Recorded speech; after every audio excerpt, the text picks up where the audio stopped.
Hello, this is Dr. Mark Miravalle. I'm here in Ireland with Anne Lay Apostle. We are reading through Volume 7, Greetings from Heaven.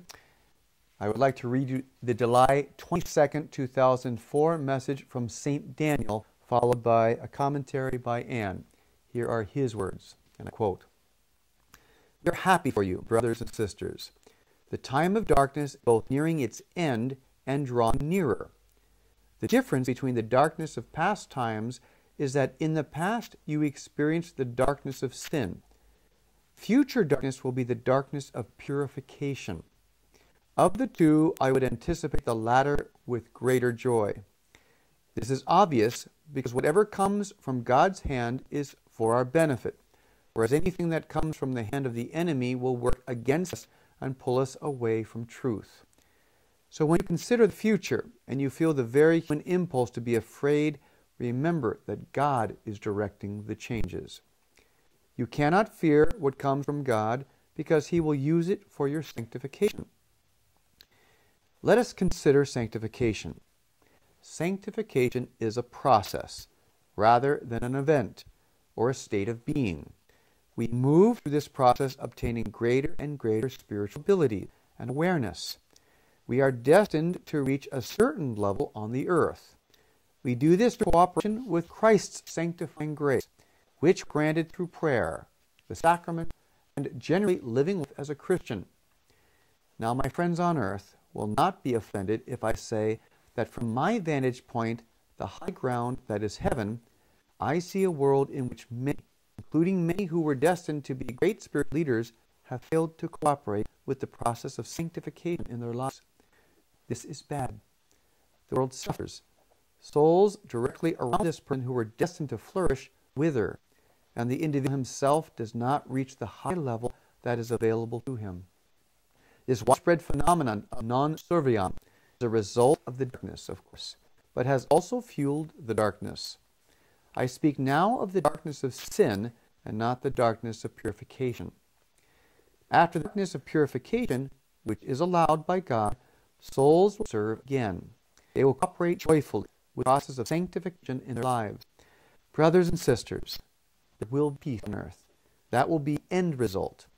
Of course, like sanctification, there is a process necessary to get from here to there. The upheavals in your world are that process.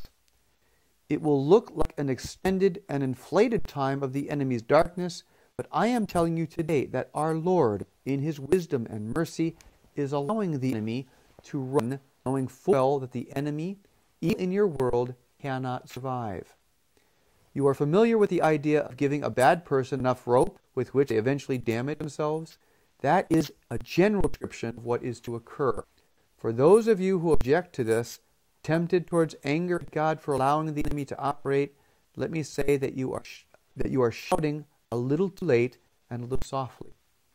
Please remember that if humanity had been obedient, the world would not have gotten to this point. Now, do not be angry at me for speaking the truth. Surely even in your own life you will see that there were times you did not quite waste. Do you in this have cooperated? Am I trying to insult and make enemies? No. I am also a great sinner, so if you keep company with me, you will become of a reformed sinner. I do not hide my flaws, because it is through the conquering of them that I was sanctified. I am your friend. Call on me to help you. When you are tempted to sin, cry out, "Daniel, I need graces." I will get them for you, and you will be triumphant. Do not fear the future. It is God's time. And your words. Well, he makes a distinction between types of darkness. He says the past is the darkness of sin, and then he says what's coming is the darkness of purification. He says of the two, the darkness of purification is more desirable, and we should be less fearful of it because it comes from God. That's right. You know, God is directing it. He says God is directing the changes. I'm very taken by examining the responses to suffering that people have. And someone who was sick was saying to me, and this was a young person who had suffered a lot, and said, you know, people get so mad at God when bad things happen or when they get sick. And she said, it's interesting to me. She said, did you ever notice that the people actually suffering aren't mad at God? She said it's people, rejecting God because other people have suffered. In other words, they're using the suffering of others as an excuse not to not serve.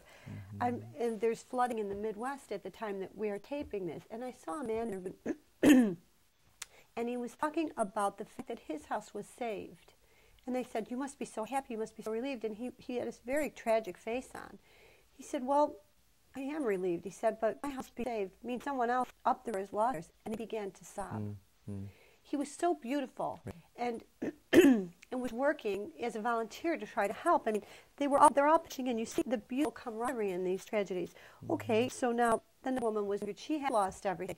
She wasn't crying. She said, well, my family's all safe, and a lot of people are helping us. We have food, we have water. She said, so, we're going to start cleaning up.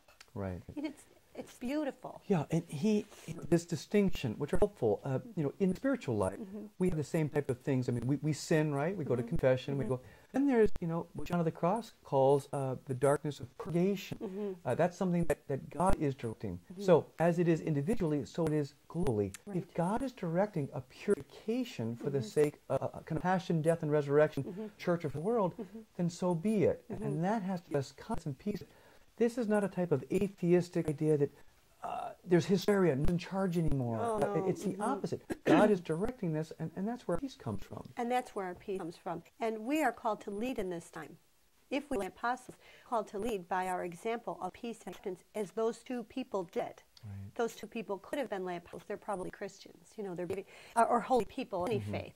People really bought faith. Okay, Daniel says, there are people who were destined to be great spiritual leaders. They did cooperate with sanctification, with process of becoming holy, and so people around them have withered. They've lost the leadership was intended for them. That is scary. That's right. Yes. We are without the leadership God intended for. Now. He says that people have a temptation or a tendency to blame God. He says, but you want God. Now you're saying, how could God let darkness get this level? And he says, well, you're shouting a little too late and a little too softly. Right. Where were you? You can only say that if you live the life of a saint your whole life. And if you have, you won't be saying that. Exactly. You know what I mean? It's not congruent. Right. He said, you cooperated. And then he says, you might think I'm lecturing you. I'm a great sinner. If you're tempted to sin, call on me, Daniel. I'll help you. Right. So it's sanctification through flaws, again with peace, and accepting purification, keeping the end result in mind, which is a world of peace and grace, what we all want. That's right. Thanks, Anne.